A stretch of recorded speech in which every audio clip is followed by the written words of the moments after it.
Hi, this is Leslie from Berry Birdie, and today I'm going to share with you how to make this cute egg ornament that has a pocket on the back, which is the perfect size for a gift card. You can also use this as a gift tag for a gift as well. So first you want to just start off with some scraps, an egg cutout, which I have just cut out from a piece of paper, some batting, and a piece of backing.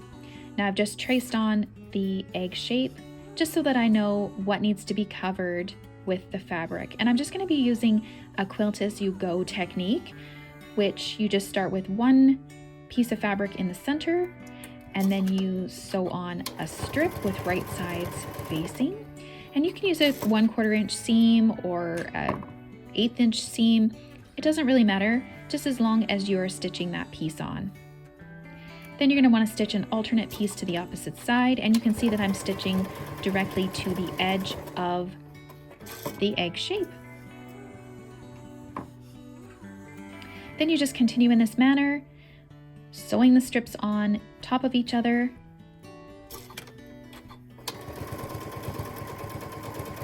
And if you end up leaving a little bit of excess, you can always just trim it off.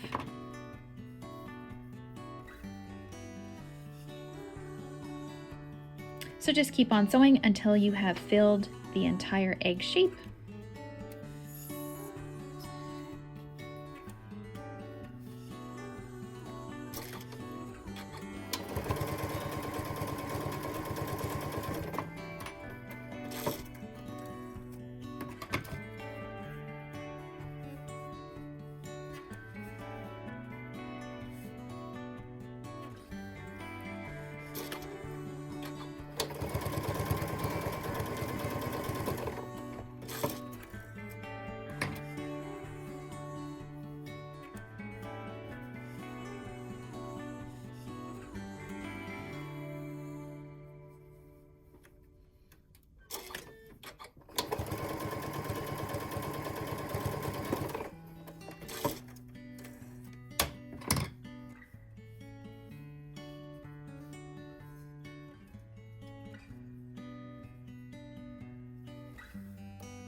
And once you've sewn on enough pieces to cover the shape you've drawn,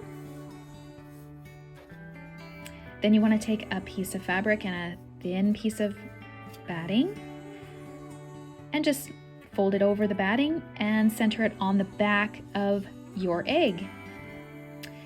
Now I've drawn an egg shape on top of the strips that I have sewn, just so that I can stitch all the way around the outside just to secure the two of them together.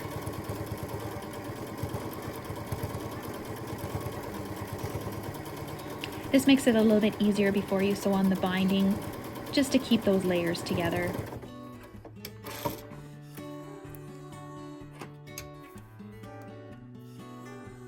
And then with a sharp pair of scissors, just cut as close to that edge as possible without cutting into the stitching. So I leave about 1/8 of an inch.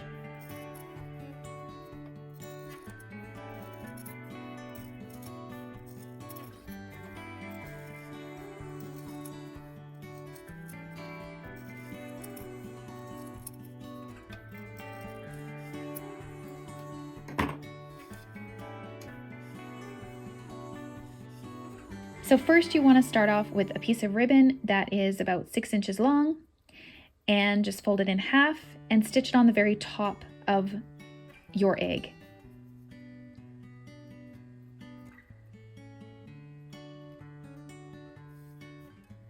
And I've done this just to hold it in place right here before I stitch on the binding.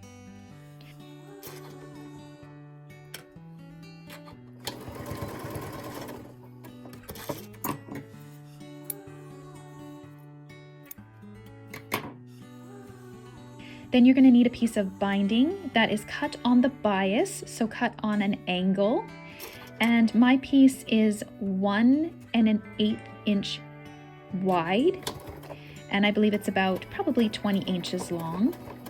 And you're just gonna have to sew it on very carefully because it is a circular-ish oval shape.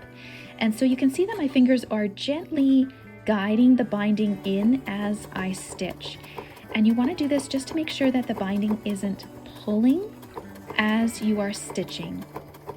If you do end up pulling it, then it can make your shape bend and not lay flat.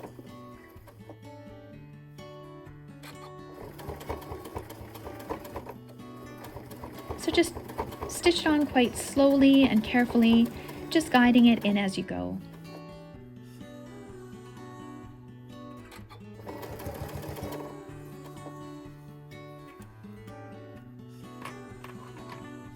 At the very end here, you're going to want to make sure that there's a piece that is folded back so that when you join up the end, it just overlaps the beginning.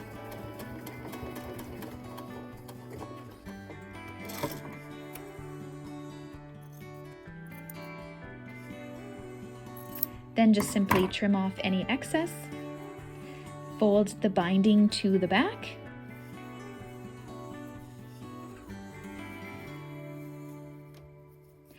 and then fold the binding under so that you can hand stitch it around the edge. So just tuck it under all the way around. You can pin this or you can use quilt clips to keep it in place if you like. I find with oval shapes or circular shapes, it just kind of holds it in place by itself.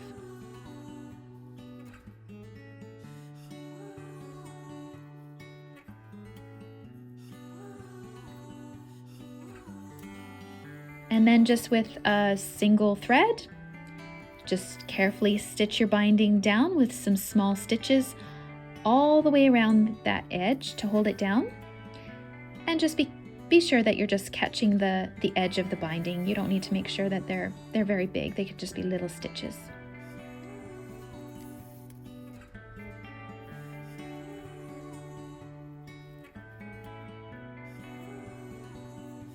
And then once you're done that, you can give it a good press and you're finished. Thanks for watching.